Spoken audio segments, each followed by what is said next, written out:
জামায়াতে ইসলামকে সেধে দিল, এবার আসবে না, এরা বসবে না, এরা বসতে চাইবে না। যে গোলাম কাদের, এ হচ্ছে মহা বিশ্ব বেহায়া, নির্লজ্জ, দালাল, চাটুকার। এই সেই গোলাম কাদের, হিজড়া কাদের। 2026-এ যেই নির্বাচনের কথা আপনি বলছেন, এটা আসন বন্টনের নির্বাচন, যেটাকে আপনি অন্যভাবে বলতে পারেন নির্বাচন নয়, প্রহসন।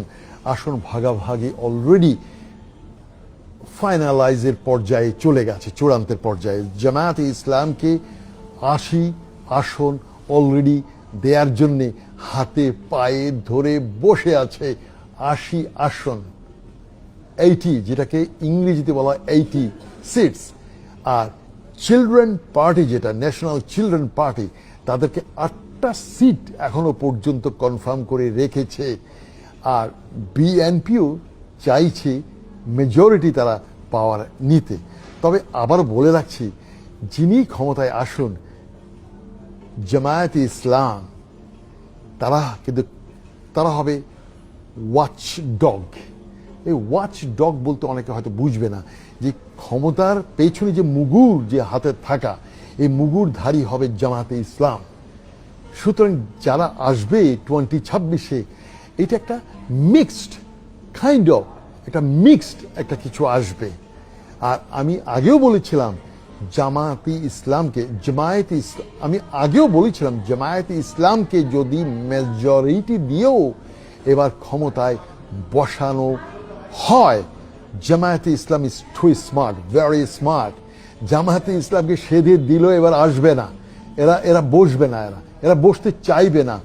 বাট 2028-এ জামাতকে পায়ে ধরে সেধেই তাকে দিতে হবে। কারণ এই যে ট্রানজিশনাল পিরিয়ড, এই যে 2026 এবং 2028, এই 2 বছরের যে মাঝখানে যে ট্রানজিশন, যে সরকার আসবে, সেই সরকার তার কাঁধে কিছু কলঙ্ক, কিছু দায়ভার, কিছু ব্যর্থতা নিয়েই তারা বিদায় হবে। তারপর হবে আসল নির্বাচন।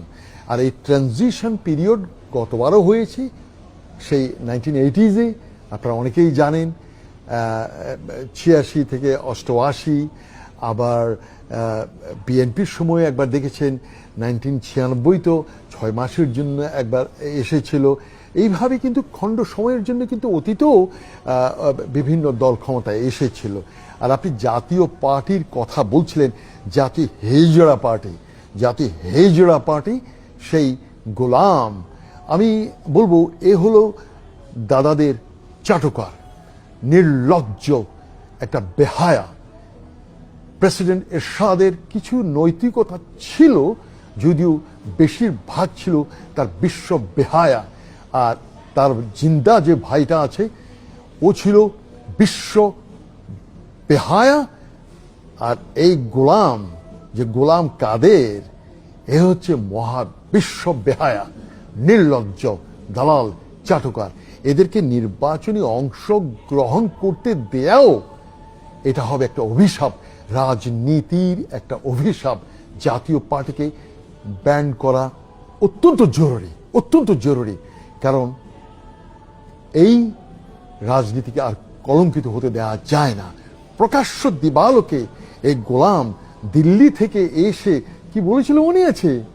দাদারা বলুক, আমি কিছু বলবো না, ভাসুরের নাম আমি নিতে পারবো না, ভাসুর যদি মনে কষ্ট নেয়, ভাসুরের নাম মুখে নেওয়া যাবে না।